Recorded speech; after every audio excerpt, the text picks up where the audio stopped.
നമോ നാരായണായ. ശ്ലോകം 4.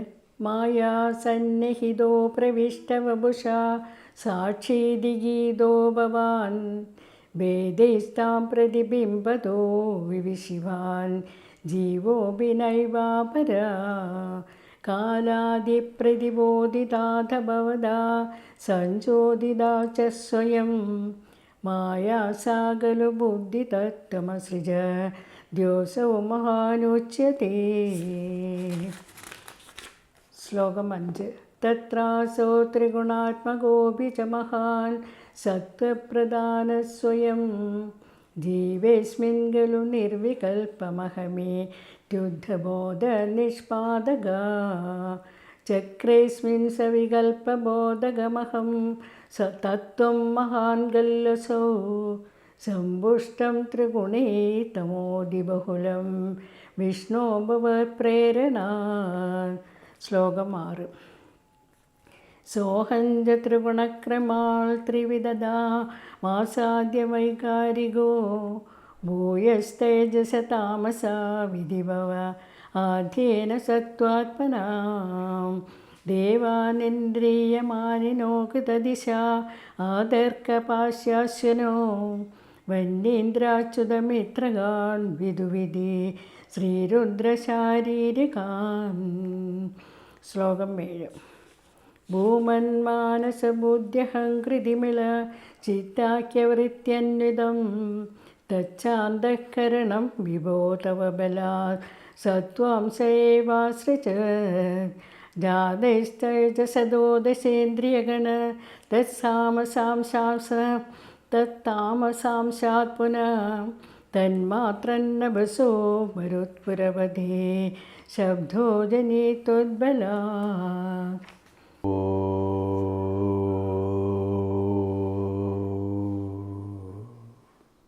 നമസ്തേ.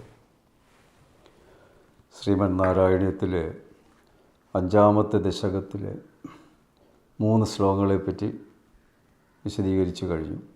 ഇനി ശ്ലോകം 4, അതാണിപ്പോൾ പറയാൻ പോകുന്നത്. അതിലെ തത്വം മായാ സന്നിഹിത, അതായത് മായയുമായി അങ്ങേക്ക് സാമീപ്യമേ ഉള്ളൂ. അപ്രവിഷ്ടവവിഷ, മായയിൽ അങ്ങ് പ്രവേശിച്ചിട്ടില്ല. ഭഗവാൻ സാക്ഷി ഇതിഗത, അങ്ങയെ സാക്ഷി എന്നാണ് ആദരവോടെ പറയുന്നത്. താംഭേദൈ പ്രതിബിംബത വിവിശിവാൻ, മായയിൽ ഉപാധിഭേദത്തോടെ അങ്ങ് പ്രതിബിംബിക്കുന്നു. ജീവ അഭി അപരഹ നയേവ, ജീവാത്മാവ് എന്ന് വിളിക്കുന്നത് അങ്ങയെ തന്നെയാണ്, മറ്റൊരാളെയല്ല. അത കാലാദി പ്രതിബോധിത, പിന്നീട് കാലം അദൃഷ്ടം എന്ന് പറഞ്ഞാൽ കാണപ്പെടാത്തത്, സ്വഭാവം എന്നിവയാൽ ഉണർത്തപ്പെട്ടതും. ഭവദാസം ചോദിതാച, അങ്ങയുടെ നല്ല പ്രേരണ നിമിത്തം. സാ മായാഖലു, ആ മായ തന്നെ സ്വയം ബുദ്ധിതത്വത്തെ സൃഷ്ടിച്ചു. യാ അസൗ മഹാനുച്യത, ആ ബുദ്ധിതത്വത്തെ മഹത്തത്വം എന്ന് പറയും. എങ്ങനെയാണ് സൃഷ്ടി ഉണ്ടാകുന്നത്, അതിൻ്റെ ക്രമം എന്താണ്, സൃഷ്ടിക്രമം പറയാം. മായയും ഭഗവാനുമായുള്ള ബന്ധം വളരെ സൂക്ഷ്മമായിട്ടാണ് ഭട്ടതിരിപ്പാട് ഈ 4-ാമത്തെ ശ്ലോകത്തിൽ വ്യക്തമാക്കിയിരിക്കുന്നത്. ഈ മായയുടെ കൂടെ, മായയുമായിട്ട് എന്താണ് ഭഗവാന് ബന്ധം, ഈ മായയിലെ എല്ലാ പ്രശ്നങ്ങളും ഉണ്ടാക്കുന്നത്, ആ പ്രശ്നമുണ്ടാക്കുന്ന മായയുടെ കൂടെ എന്തിനാണ് ഭഗവാൻ ഒത്തുചേരുന്നത് എന്നൊക്കെയുള്ള സംശയങ്ങൾ മനുഷ്യർക്കുണ്ടാവും. അതിവിടെ പരിഹരിക്കപ്പെടുകയാണ് ഭട്ടതിരിപ്പാട്. വളരെ ശ്രദ്ധിക്കണം ഈ കാര്യം. മായയും ഭഗവാനുമായുള്ള ബന്ധം സാമീപ്യബന്ധമാണ്. ഭഗവാൻ ഒരിക്കലും മായയിൽ പ്രവേശിക്കുന്നില്ല, പക്ഷേ മായയുടെ സാമീപ്യമുണ്ടാവും. അതാണ് പ്രശ്നങ്ങൾ അവിടെ ഉണ്ടാവുന്നത്. അതായത് ഭഗവാൻ അതിൽ പ്രവേശിക്കുന്നില്ല, ഒന്നിലും ഭഗവാൻ പ്രവേശിക്കുന്നില്ല. ഭഗവാൻ നിറഞ്ഞു നിൽക്കലല്ലായിരുന്നു, പിന്നെ എവിടെ പ്രവേശിക്കേണ്ട ആവശ്യം വരും. പക്ഷേ അത് ത്രിഗുണങ്ങളുടെ ബന്ധത്തോടു കൂടിയാണ് കാര്യങ്ങൾ മാറിപ്പോകുന്നത്, മായ ബന്ധമുണ്ടാകും. പക്ഷെ ഭഗവാനെ മായ ബാധിക്കുന്നില്ല എന്ന് വളരെ വ്യക്തമാക്കുകയാണ്. ആ നിലയിൽ മായയുടെ പ്രവർത്തനത്തിൻ്റെ സാക്ഷി എന്നാണ്. ഈശ്വരൻ കാണുന്നില്ലേ ഈ ചെയ്യുന്നതൊക്കെ? ഉണ്ട്, കാണുന്നുണ്ട്. എല്ലാം കാര്യങ്ങളും ഭഗവാൻ സാക്ഷിയായിട്ട് കാണും. അത് നമ്മുടെ വിഷ്ണു സഹസ്രനാമ സ്തോത്രത്തിൽ സാക്ഷി എന്ന വാക്ക് വിശദീകരിക്കുമ്പോൾ ഒക്കെ ഈ കാര്യങ്ങൾ എടുത്തു പറഞ്ഞിട്ടുണ്ട്. അവിടെ ഭഗവാൻ ആരെ കൊണ്ട് ഒന്നും ചെയ്യിക്കുന്നില്ല, ചെയ്യരുതെന്ന് പറയുന്നില്ല, ഇന്നത് ചെയ്തോ എന്ന് പറയുന്നില്ല. പക്ഷേ ഓരോ വ്യക്തിയും സ്വയം ത്രിഗുണങ്ങളാൽ ത്രിഗുണബന്ധിതമായതുകൊണ്ട് ഓരോന്ന് ചെയ്യുന്നു. അതെല്ലാം ഭഗവാൻ ഒപ്പിയെടുക്കുന്നു എന്നാണ്. ഭഗവാൻ വാസ്തവത്തിൽ ഒരു വീഡിയോ ക്യാമറ പോലെ വിചാരിച്ചാൽ മതി. CCTV നിരീക്ഷണത്തിലാണ് എന്നൊക്കെ ഇപ്പോൾ പറയുമല്ലോ. അതന്നെ, ഭഗവാൻ ഒരു CCTV ആണെന്ന് വിചാരിച്ചാൽ പ്രപഞ്ചത്തിൽ നടക്കുന്നതെല്ലാം കാണുന്നുണ്ട്. ഭഗവാൻ അറിയാതെ ഒരു ഇല പോലും അനങ്ങില്ല, ഒരു കാര്യം പോലും ലോകത്ത് നടക്കുന്നില്ല. അത് ഭട്ടതിരിപ്പാട് മനസ്സിലാക്കുന്നത് ഭഗവത്ഗീതയിൽ രാജവിദ്യ രാജഗുഹ്യയോഗം എന്നൊരു അധ്യായമുണ്ട്. അത് 9ാമത്തെ അധ്യായമാണ്. അതിൽ ഭഗവാൻ ശ്രീകൃഷ്ണൻ പറയുന്നുണ്ട്, മയാധ്യക്ഷേണ പ്രകൃതി സൂയതേ സചരാചരം. എല്ലാവരും ശ്രദ്ധിക്കേണ്ട ഒരു വാക്കാണ്. അർജുന, എൻ്റെ സാന്നിധ്യത്തിൽ മാത്രം പ്രകൃതി ചരാചരങ്ങളെ സൃഷ്ടിക്കുന്നു എന്നാണ്. അവിടെ നേരത്തെ പറഞ്ഞു, ഈ ക്ഷണം ഒരു നോട്ടം മതി സൃഷ്ടികർമ്മം നടത്താനായിട്ട്. ഈ പ്രകൃതി അവിടെ പ്രവൃത്തി തുടങ്ങുന്നു, ഈ ചരാചരങ്ങളെയൊക്കെ സൃഷ്ടിക്കുകയാണ്. അവിടെ ഞാനൊരു അധ്യക്ഷനാണ്. ഈ അധ്യക്ഷൻ എന്ന് എടുത്തു പറയാൻ കാരണം, അധ്യക്ഷൻ എപ്പോഴും നമ്മുടെ യോഗങ്ങൾ നടക്കുമ്പോഴൊക്കെ നമ്മൾ ശ്രദ്ധിച്ചിട്ടുണ്ടോ, അദ്ദേഹം സാക്ഷി മാത്രമാണ്. അയാൾ ഒരു പക്ഷവും ചേരാൻ പാടില്ല. അതാണ് അദ്ദേഹം എന്തിനാണോ പ്രതിദാനം ചെയ്യുന്നത് അതിൻ്റെ ആളായിട്ടാണ് ആ സമയത്ത് അദ്ദേഹം പ്രവർത്തിക്കേണ്ടത്. അല്ലാതെ ആ കമ്മിറ്റിയിലുള്ള ചില ഗ്രൂപ്പിൻ്റെ ആളായിട്ട് പ്രവർത്തിക്കാൻ പാടില്ല. അതാണ്. അപ്പോൾ അദ്ദേഹം നിഷ്പക്ഷനായിരിക്കുന്നു.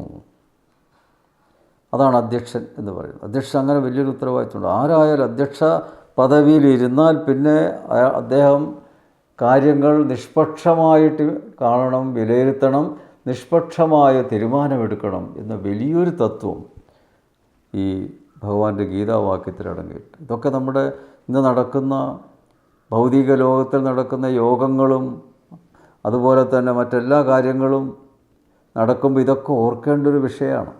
അധ്യക്ഷൻ്റെ ഉത്തരവാദിത്വം എന്താണ്? അതാണ്. അധ്യക്ഷനില്ലാതൊരു യോഗം നടക്കാൻ പാടില്ല.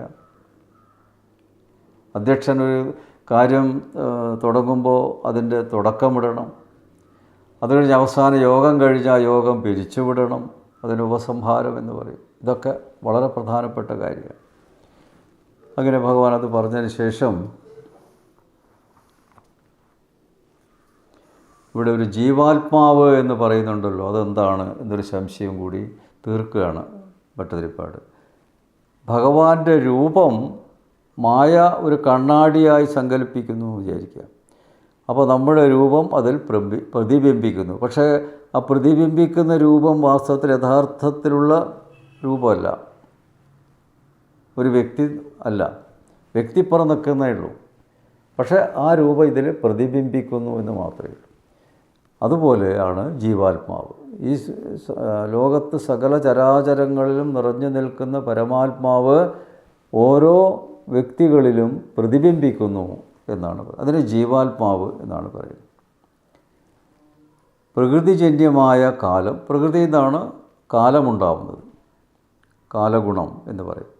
പിന്നെ അദൃഷ്ടം, അദൃഷ്ടം എന്നുള്ളതിന് ഒറ്റ വാക്കിൽ സംസ്കൃതത്തിൽ പറയുന്നു.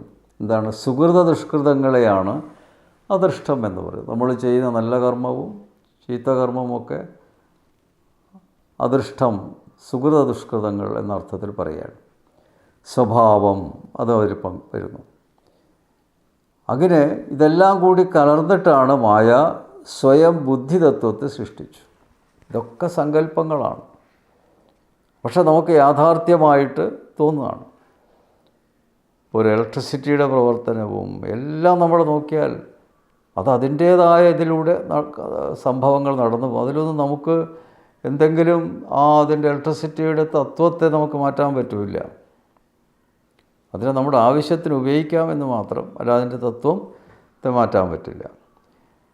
അപ്പോൾ ഇവിടെ മഹത്തത്വം എന്ന് പറയുന്നതാണ്. ഇതെല്ലാം ഈ പ്രപഞ്ചം ഉണ്ടാവുന്നതിന് മുമ്പായിട്ട് എങ്ങനെ പരമാത്മാവ് പരിണമിക്കുന്നു, നിർഗുണബ്രഹ്മമായ പരമാത്മാവ് എങ്ങനെ സഗുണബ്രഹ്മമായി പരിണമിക്കുന്നു എന്നതിനെപ്പറ്റി ആണ് ഇനി വിശദീകരിക്കാൻ പോകുന്നത്.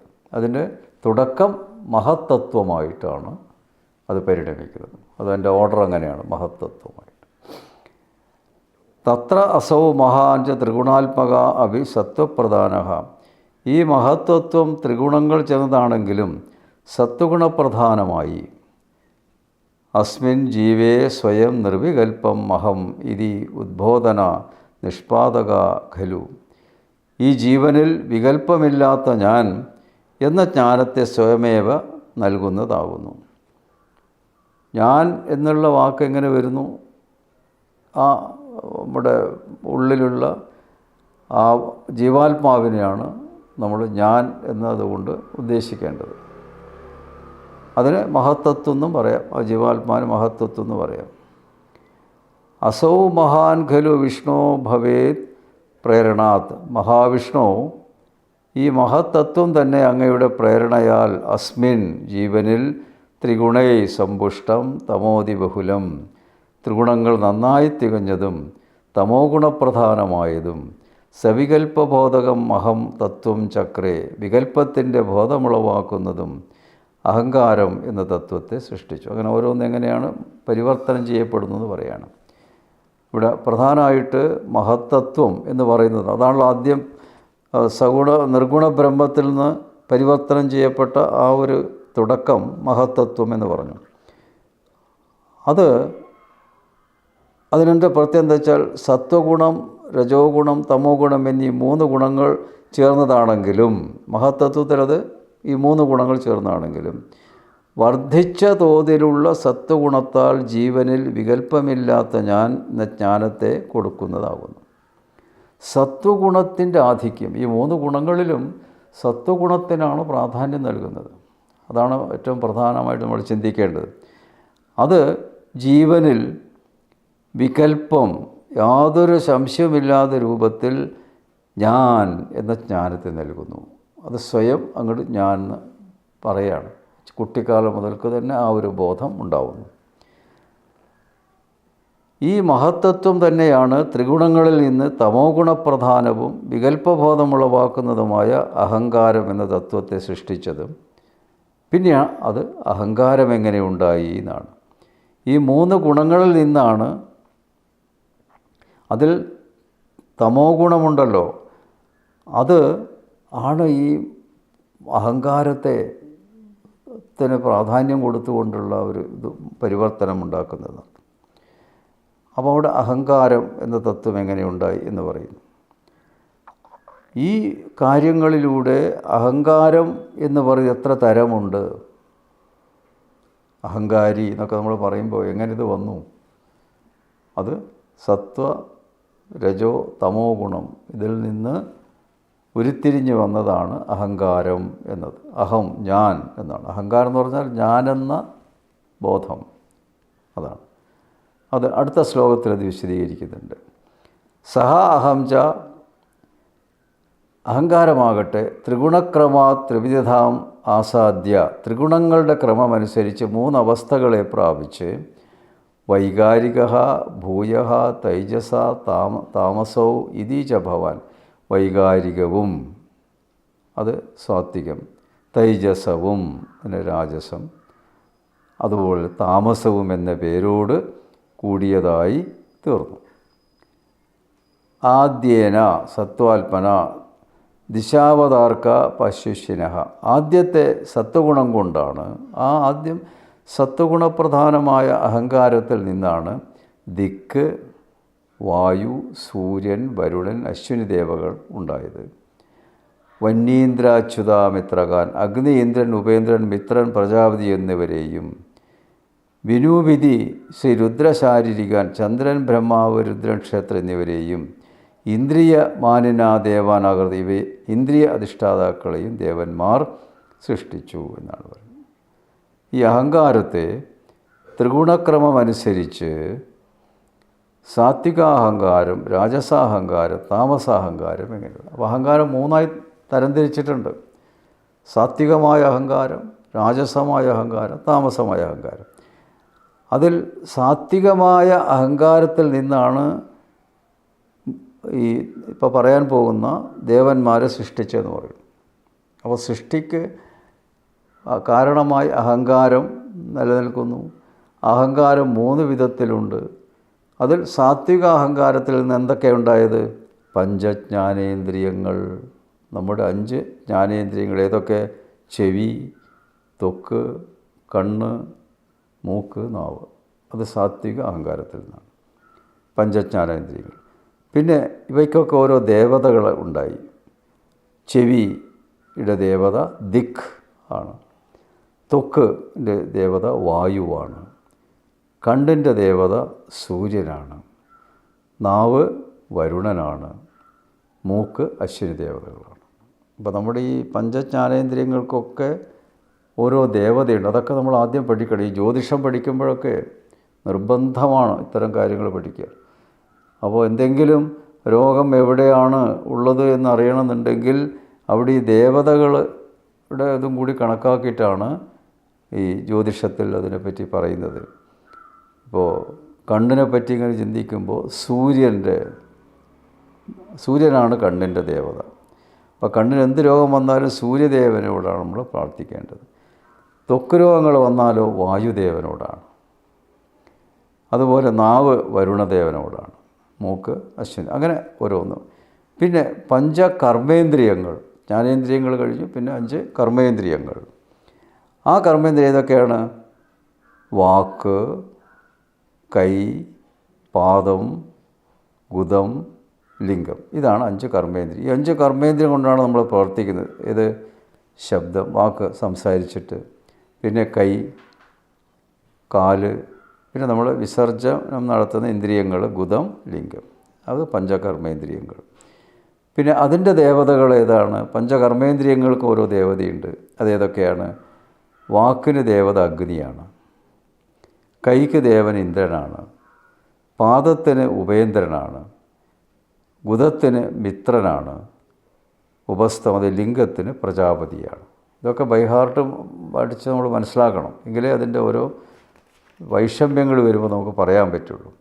പിന്നെ അന്ധകരണം 4 എന്തൊക്കെ അന്ധകരണങ്ങൾ? മനസ്സ്, ബുദ്ധി, അഹങ്കാരം, ചിത്തം. ഇതിനെയാണ് അന്ധകരണങ്ങൾ എന്ന് പറയുന്നത്.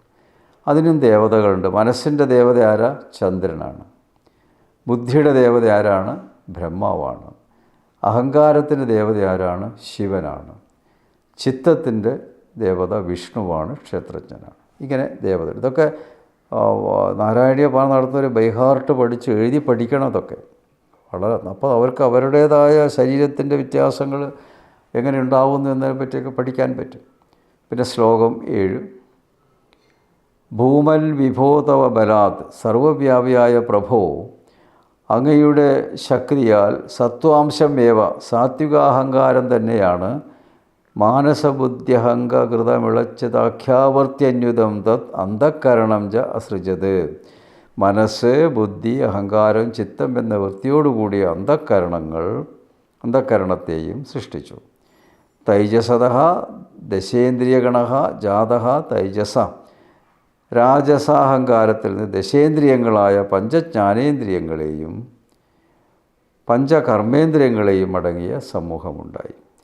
മരുത്പുരാ പദേ ത്വദ് ബലാത്, ഗുരുവായൂരപ്പ അങ്ങയുടെ ശക്തിയാൽ, പുനഃതത്വാമസാംശാത്, പിന്നീട് താമസാഹങ്കാരത്തിൽ നിന്ന് ആകാശത്തിൻ്റെ ധർമ്മത്ര ശബ്ദം സൃഷ്ടിക്കപ്പെട്ടു. ഇനി ഓരോന്ന് വിശദീകരിക്കുകയാണ് ഇവിടെ. എന്താണ്? ഭഗവാന്റെ ഇച്ഛാശക്തിയാൽ സാത്വികാഹങ്കാരത്തിൽ നിന്ന് മനസ്സ്, ബുദ്ധി, അഹങ്കാരം, ചിത്തം, നേരത്തെ പറഞ്ഞ അന്ധകരണങ്ങളുണ്ടായി. രാജസാഹങ്കാരത്തിൽ നിന്ന് 5 ജ്ഞാനേന്ദ്രിയങ്ങളുണ്ടായി. കണ്ണ്, ചെവി, മൂക്ക്, നാക്ക്, ത്വക്ക്. പിന്നീട് 5 കർമ്മേന്ദ്രിയങ്ങളായ വാക്ക്, കൈ, കാല്, ലിംഗം, ഗുദം എന്നിവയുടെ സമൂഹത്തെ സൃഷ്ടിച്ചു. അത് രാജസാഹങ്കാരത്തിൽ നിന്നാണ്. ഇതൊക്കെയാണ് പഞ്ചജ്ഞാനേന്ദ്രിയങ്ങളെയും പഞ്ചകർമ്മേന്ദ്രിയങ്ങളെയും. ഗുരുവായൂരപ്പൻ്റെ നിശ്ചയപ്രകാരം താമസാഹങ്കാരത്തിൽ നിന്ന് ആകാശത്തിൻ്റെ തന്മാത്രയായ ശബ്ദവും സൃഷ്ടിക്കപ്പെട്ടു. താമസാഹങ്കാരത്തിൽ നിന്നാണ് ശബ്ദമുണ്ടായത് എന്ന് പറയുന്നു. അതാണല്ലോ മനുഷ്യൻ ഈ ലോകത്തിൽ ഏറ്റവും അധികം ബന്ധപ്പെടുന്നത് വാക്കുപയോഗിച്ചിട്ടാണ്, വാക്കിലൂടെയാണ്. ശരീരം രണ്ടാമതേ വരുന്നുള്ളൂ. ആ വാക്ക് എങ്ങനെ പ്രയോഗിക്കണം, ആ വാക്ക് പ്രയോഗിക്കുന്നതിൽ തെറ്റ് വന്നാൽ പ്രശ്നങ്ങളുണ്ടായി. അതൊരു ശരം പോലെ തറക്കുന്നു. അപ്പോൾ അത് താമസാഹങ്കാരത്തിൽ നിന്നാണ് ഈ വാക്കുണ്ടായിരിക്കുന്നത്. ഇത് നമ്മൾ വളരെ ബോധപൂർവം പഠിച്ചെടുക്കേണ്ട ഒന്നാണ്. നമ്മുടെ ഈ ഗുണഘോഷമൊക്കെ പഠിക്കും. അതുപോലെ ഇതിൽ ഈ വിഭാഗം അത് ആചാര്യൻ എഴുതിയ വിശദീകരണം നൽകിയതായ ശ്രീമദ് നാരായണീയത്തിൽ അത് വ്യക്തമായിട്ട് മനസ്സിലാവുന്ന രീതിയിൽ അത് രേഖപ്പെടുത്തിയിട്ടുണ്ട്. അതും ഒന്ന് നിങ്ങൾ വായിക്കുന്നതിൻ്റെ കൂടെ വളരെ നന്നായിരിക്കുമെന്നാണ് എൻ്റെ അഭിപ്രായം. കാരണം എല്ലാം കൂടെ ഓർമ്മയിൽ പെട്ടെന്ന് നിൽക്കില്ല. അപ്പോൾ അതിന് ആ ഓരോ കാര്യങ്ങളും നമ്മൾ നോക്കിയിട്ട് അത് എഴുതണം. എഴുതുമ്പോഴാണത് മനസ്സിൽ ഉറച്ചു നിൽക്കുക. ഇതൊക്കെ വലിയ വിഷയങ്ങളാണ്. ഒറ്റ തവണ കേട്ടാൽ മനസ്സിലാവില്ല. ആവർത്തിച്ച് കേൾക്കണം, ആവർത്തിച്ച് നമ്മൾ ചിന്തിക്കണം. എങ്കിൽ മാത്രമേ നമുക്ക് ഇത് വ്യക്തമായിട്ട് പഠിക്കാൻ പറ്റുള്ളൂ. ഇതിപ്പോൾ വേദാന്തമാണ് പറയുന്നത്, വേദാന്ത തത്വങ്ങളാണ്. അതിൽ ആദ്യം നമ്മുടെ സൃഷ്ടിയെപ്പറ്റി, ആ പ്രകൃതിയെപ്പറ്റി അതിൽ പറയണം. എന്താണ് മായ, എന്താണ് പരബ്രഹ്മം എന്നതിനെപ്പറ്റി വിശദീകരിച്ചുകൊണ്ടാണ് ഭട്ടതിരിപ്പാട് മുന്നോട്ട് പോയിക്കൊണ്ടിരിക്കുന്നത്. ഇത് നമുക്ക് നാളെ കാണാം. നമസ്തേ.